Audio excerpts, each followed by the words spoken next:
That was the sound of a very relaxed boy. Modern life is a constant source of stress. While it'd be a stretch to say that it's more difficult to get by today than it was when you would have to pawn off your children for a slice of bread, 21st century living comes with its fair share of difficulties nonetheless. Whether it's a big stack of bills, heavy workloads, or that bastard Greg not liking the meme you tagged him in, no wonder your wife left you, Greg. It doesn't take long for stuff to pile up and make you feel overloaded. Stress is a creeping problem, slowly bubbling beneath the surface, often without even realising it. It's all too easy to push worries to the back of your mind and soldier on regardless of the mental weight you're carrying. After needing to step back for a short break a while back, I focused on decompressing and winding down.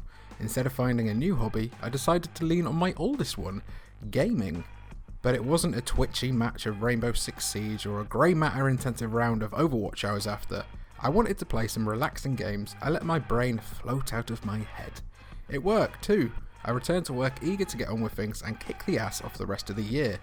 With that in mind, here are some of the most relaxing video games in no particular order. It's hard to really quantify how much something is relaxing compared to something else. But when you need to just simmer down, kick up your feet and let everything wash away, even if it's just for a few hours. Abzu. While it's true that Abzu gets a little intense the further into its depths you dive, this journey, like a phrase I will never repeat again, boasts some stunning, heartwarming early sequences that will stick with you for a long time, featuring some truly beautiful artwork and a soundscape that opposes the daunting nature of the ocean. You play as a diver amongst hundreds of unique species of fish, each programmed to respond in different ways to your presence. If you don't want to dive deeper and deeper into the darkness, there's a good few hours of chill to be enjoyed, while you float around the tranquil ocean and take in the wonderful soundscape. Kind words. Kind words, something that you can give me by leaving some comments down below, eh? Isn't honestly the gamiest of relaxing games on this list. Instead, it's more like the cheapest therapy you could ever hope for.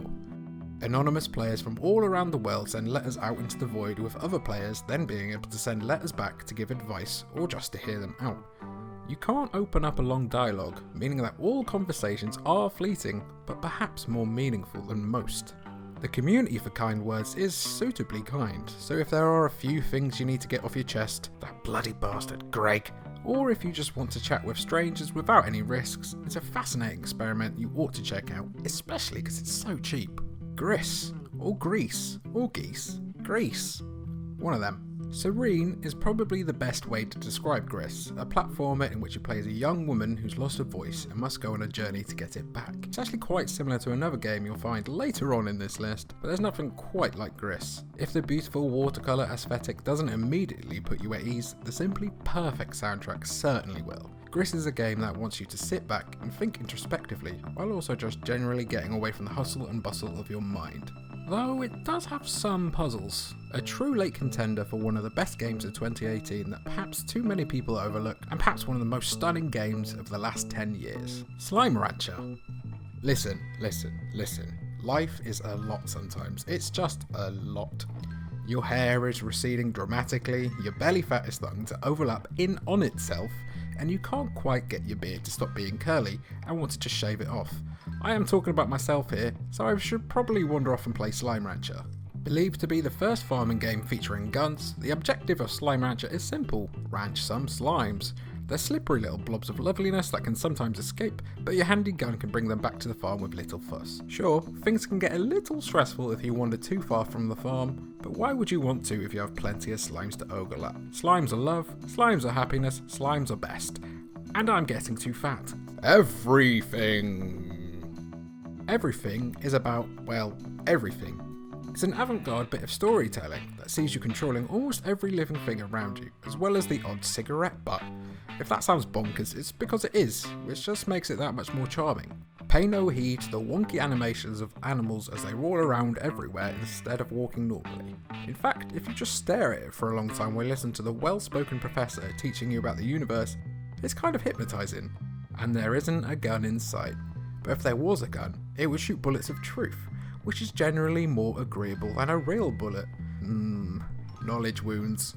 Stardew Valley.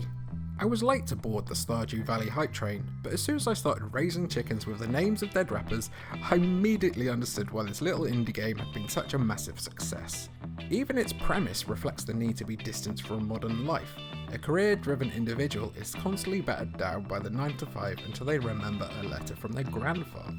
Opening what turns out to be the D's to a farm in Stardew Valley, they leave the hustle and bustle of city living behind to start afresh and reconnect with simple pleasures. Stardew itself is a quaint little town almost entirely disconnected from normality. You'll meet new people and painstakingly gift them berries every day until they become your friends, and even have plenty to explore. But Stardew's real allure is taking the time to cultivate a living for yourself off the land, something that we all wish we could do when the going gets tough. Journey changed my life. That might seem a bit dramatic, but it really did. A good few years ago, I was feeling worn down and just about done with life for reasons that I won't go into here. It's not that kind of video. It's, we're having a good laugh here. After deciding to pick up that game company's Journey, that soon changed. It provided clarity like no other game I've ever played, and an emotion that I can't quite put into words. I will come back to Journey now and again when I feel fried or like I need to take a second for myself.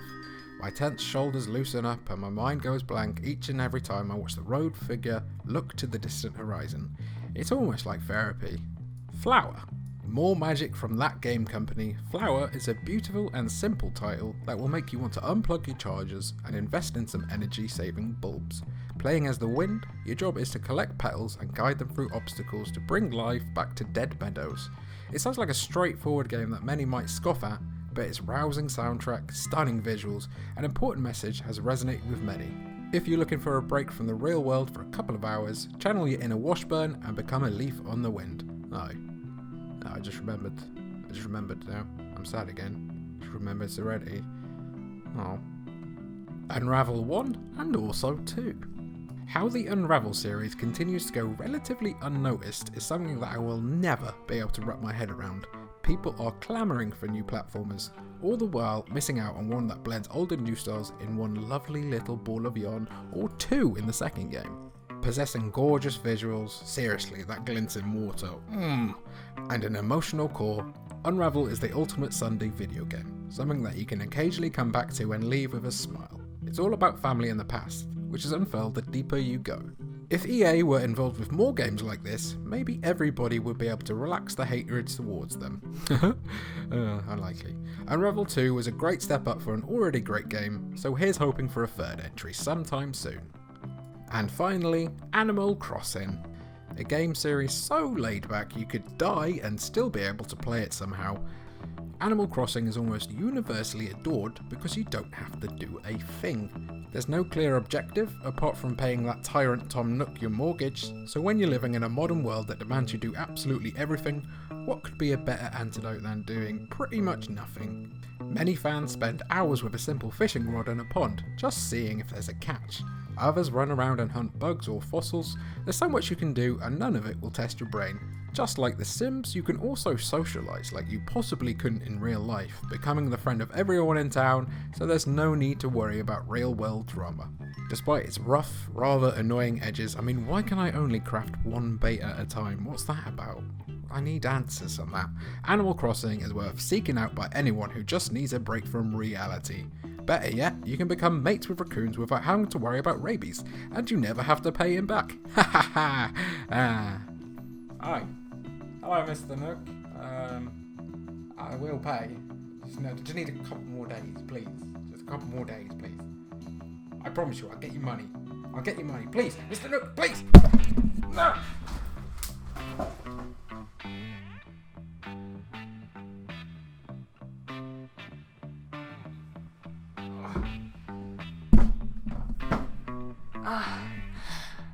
Call the police. Mind, like, and subscribe.